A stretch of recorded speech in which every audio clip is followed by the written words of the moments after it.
And so based on these challenges, what are the best practices of creating your own app chain with a highly scalable and reliable node infrastructure?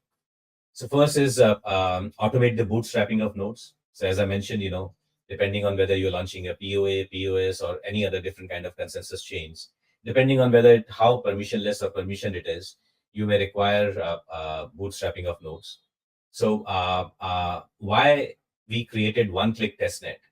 The only reason is not just to bring in high level of automation and reducing human errors, but at the same time, while you are launching your testnet, at the same time, you may require some iterations. Let's say you did some initial configs, launch your testnet, and then tried your use case, tried your smart contracts, and then you did some kind of benchmarking based on performance matrix and other metrics, and you realize that okay, we need to fine tune the configs again. So that's why you require that testnets can be created again and again on the fly, and it should be very easy to launch a testnet. Then pre-integrate core components. So when you launch your chain, there are certain set of core components. Like your chain will come up with the set of different kind of nodes. It will come up with a block explorer, because every chain needs to have a block explorer where people can see the transaction confirmation, different transactions, and so on and so forth.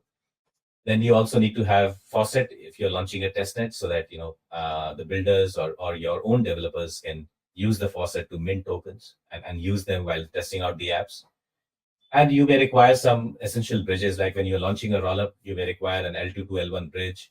Or if you're even launching an app chain using some of the L1 stacks, you still may require interoperability of bridges to bridge some tokens. Maybe your use case demands you to bridge USDC or USDT. So you require all these core components. And then geo redundancies becomes very important, because you want your infra to be highly distributed. And if it's permissionless, you want more and more validators to come in from different areas and become part of your chain. So that again becomes very, very important. Your RPC, public RPC, should be highly performant, at the same time reliable, so that all the dApps which are running on your chain can perform very properly. And then at the same time, you need to have load balancing, active failover, high availability. So all the tenets of high availability, that becomes very, very important. And then one simple thing is use snapshots, so that whenever you are, let's say, if you're upgrading the chain, or you need to create a hard fork because you want to make some major changes in your Genesis configuration, then having a snapshot makes it very easy to resync the chain and so on and so forth.